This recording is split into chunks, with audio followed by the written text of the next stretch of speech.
morning, friends.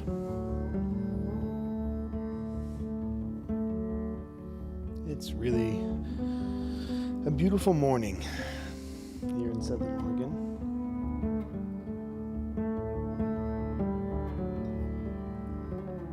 You are joining us for the Journey Home Meditations morning sit, coming from the Beside Meditation Hall in downtown Cave Junction. It's a part of Journey Home Support Services, and I'm Michael. I'm going to be working on a little breath work, some contemplation, and I'll probably get into a little bit of poetry. So I'm getting a little bit of a late start this morning, so we may have a shortened practice today, but we'll see how it goes. So, thanks for joining us today. I'm very happy to be here today. So why don't we start with just allowing ourselves to settle into this space, into our bodies right now.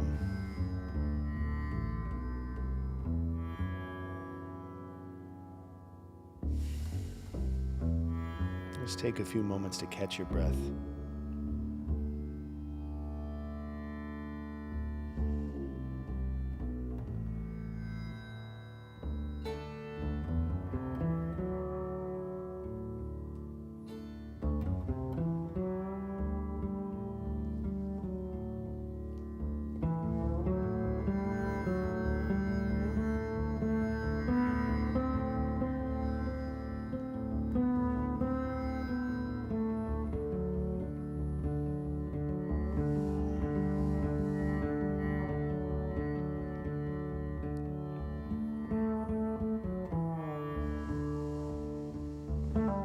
So even just taking a few moments before we begin anything, whether it's our morning practice or before we get out of our cars to go into work, before we log on to a Zoom meeting, or before we turn on our cameras and our microphones, or whatever it is that you do in your day.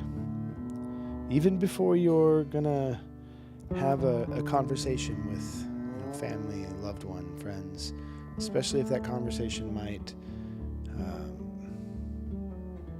require some uncomfortable feelings. I think it's really important to learn the practice of just pausing for a moment.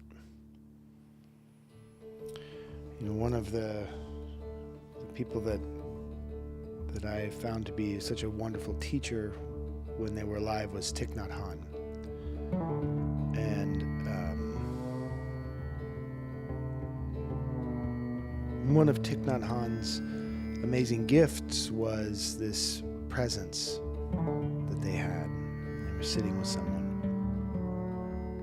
And I noticed that even without explicitly saying or teaching, that when Thich Nhat Hanh was in a conversation, if someone asked him a question, he would often pause before answering.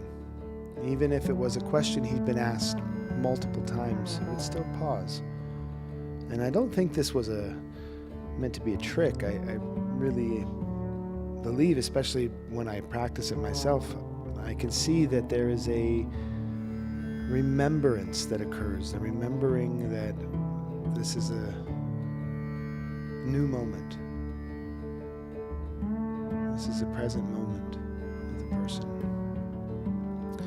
And he would just pause before he would answer, just taking a couple of breaths.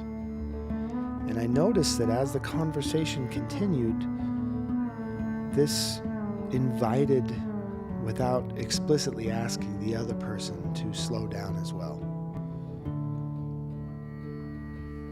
So it was through presence of being that made the other person comfortable, that allowed the other person to find comfort in slowing down. I think for myself, I know that when I feel anxious or discomfort or insecurity, I speak faster, I rapid fire conversations, I return to answers and to responses and reactions that I'm familiar with.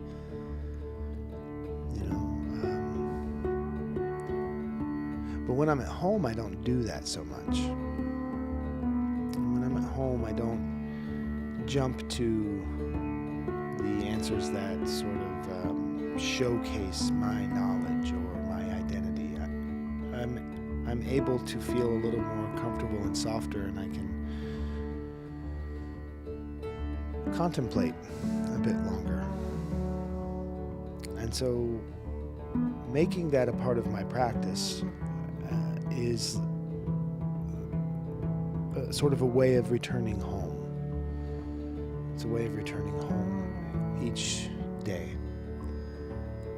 And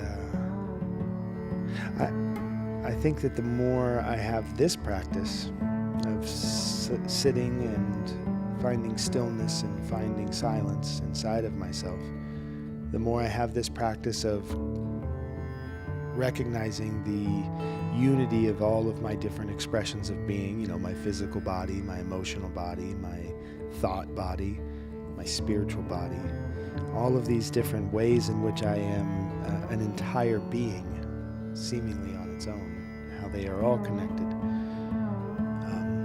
The ability to come into presence with that understanding is like coming home.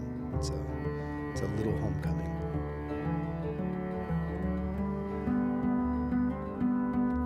And I know that for many of us, home wasn't always a safe and comfortable place. For myself, home oftentimes was very insecure. Sometimes there was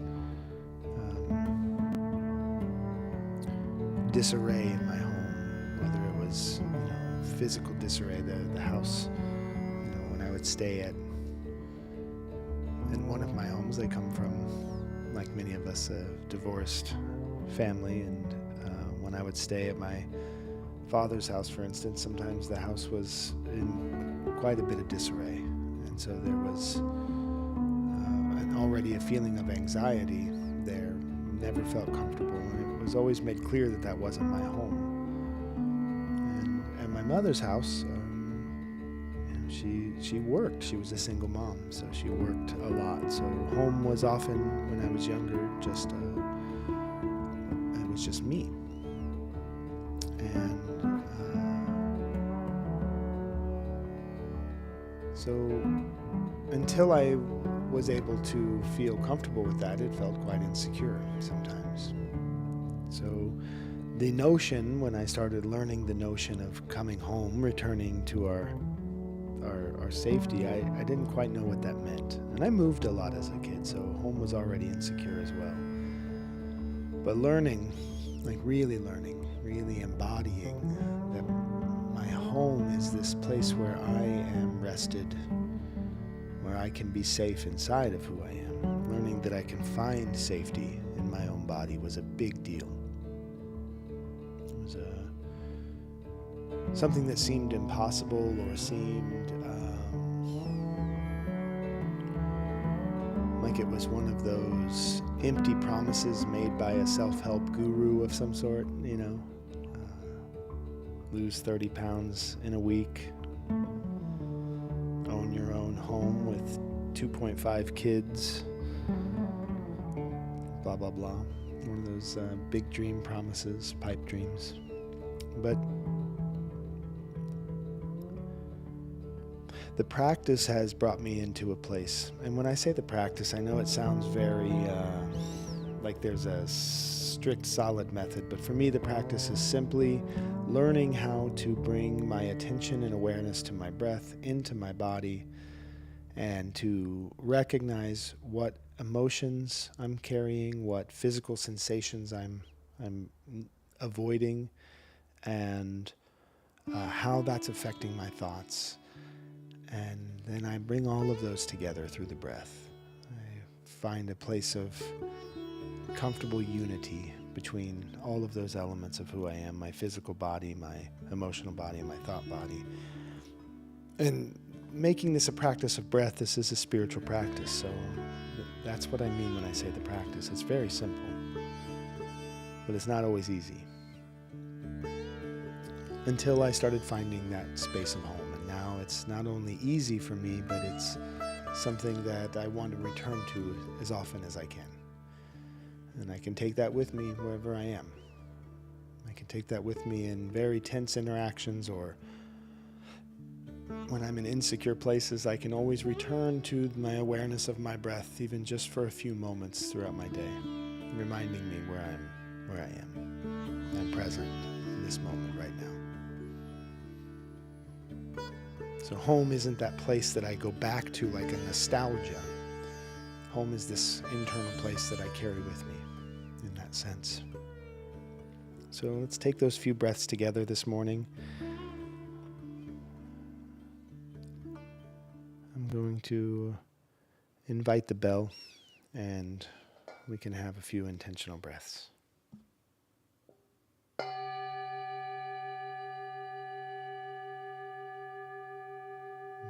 Moving my body into a position that facilitates breath, spine erect, shoulders relaxed, shoulder blades together just slightly in the back, opening the chest and opening the heart, breathing in through the nose to the bottom of the belly.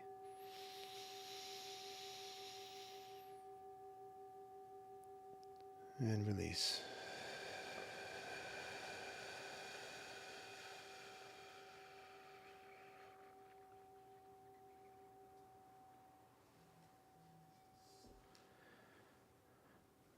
Breathing in through the nose to the bottom of the belly. And release.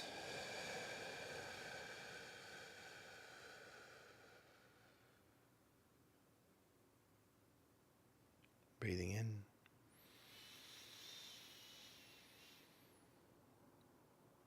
And out.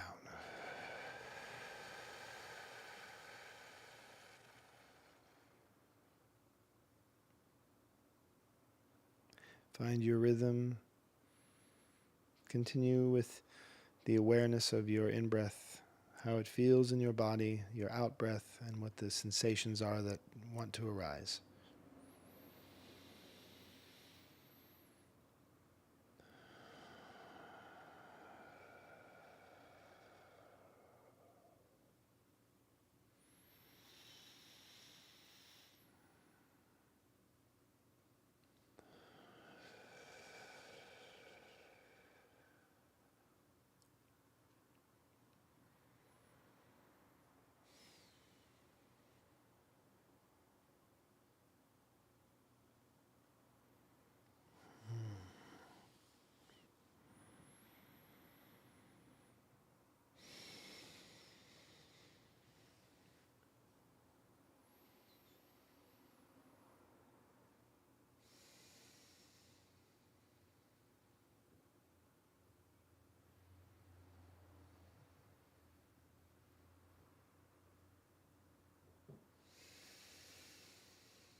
Finding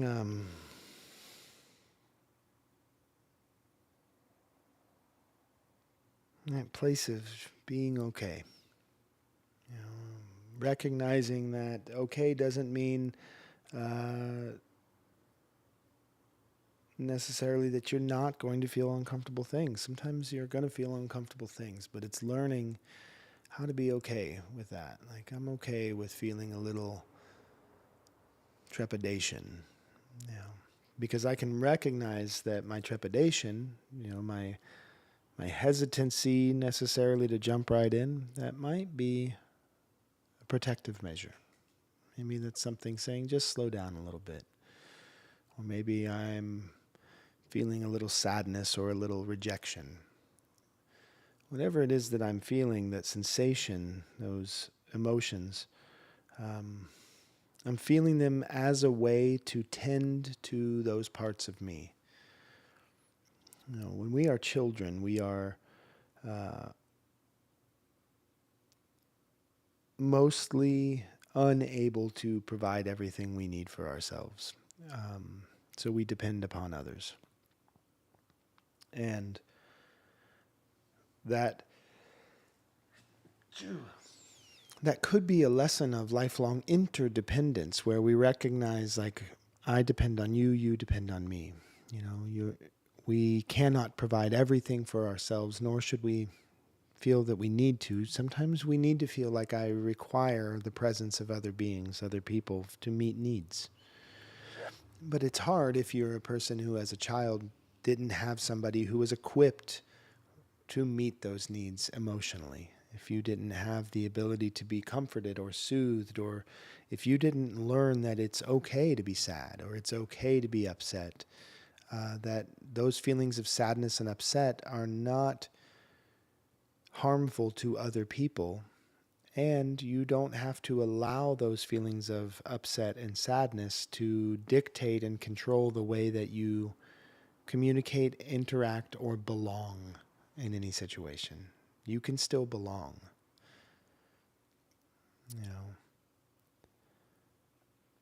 So if you weren't a person who was raised having that provided for you, you may have thought, I have to provide this for myself. But the thing there is it's difficult. It's like teaching yourself how to swim. It's very scary. If you were all alone and had to learn how to swim all by yourself, chances are many of us wouldn't have made it. And it's like that with our emotional needs, is sometimes having to fill them on our own is very hard. But with practice and with these kind, gentle spaces of sharing together, we can provide that safety to work on these issues together. So this is why I encourage people using the chat feature, connecting with other people who also share these practices, and sharing ideas, sharing burdens, sharing successes and joys and hardships with one another.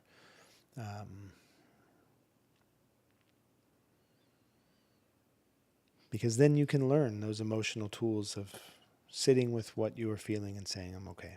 It's all right. I can feel that. I can feel that today. Whatever it may be. So thanks for helping tend to those parts of you and helping to tend to those parts of me. It is beneficial far beyond what we even understand. It has an effect on every person we interact with, and we may be, in this moment, the only person that they are going to experience kindness from today. And you may be the only person you are going to experience deep personal kindness from today. So give that to yourself, that gentleness. But it takes practice. All right. We're going to do Bell Hook's Appalachian Elegy today. We're working through it one by one, and today we are on number 32. And I'm not reading ahead in these, and it's really amazing the way that it works in synchronicities. I'm finding that today's the name for this broadcast, I have to give it a name when I do the stream key, and the name for the broadcast I chose was Little Homecomings, because that's what I was thinking about talking about. And the first line of this poem today says, walking the long way home. That's too much, bell hooks. Thanks for being present with us. Number 32.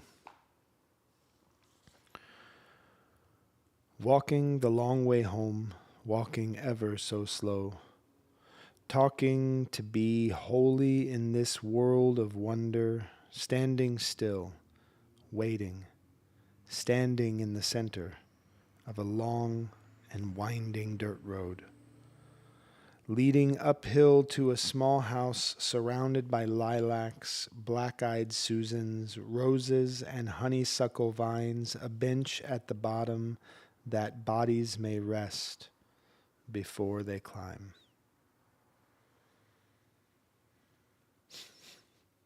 I feel like bell hooks is exactly describing this morning practice. That's exactly how it feels to me. Um, this moment to rest before I make that uphill climb. I'm going to read it again. Number 32, Appalachian Elegy. Walking the long way home, walking ever so slow.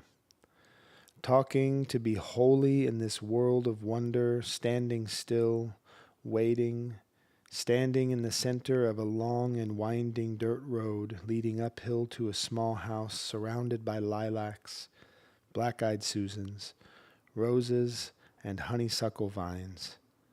A bench at the bottom that bodies may rest before they climb.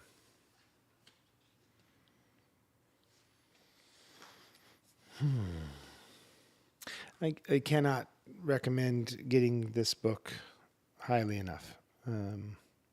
Bell Hook's Appalachian Elegy, Poetry in Place. It's just a wonderful set of sutras, these small threads of deep wisdom, love, and intelligence that help find us in our place.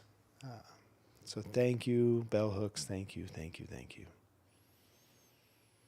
And thank you for being here today.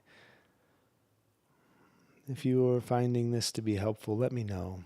Communicate, send a message, leave a comment, share this in your different social medias, and share it with a friend. Tag a friend in the comments when you are sitting live and participating. It can be quite beneficial to spread these practices and share with more people, because you never know who in your life already has these practices, and now you'll find a kinship and some accountability to maintain practicing presence of mind and presence of body. It's very helpful in our communications with the world. Thanks for being here. I love you all very much. It's nothing personal. It's just what I do. So thanks. Adios.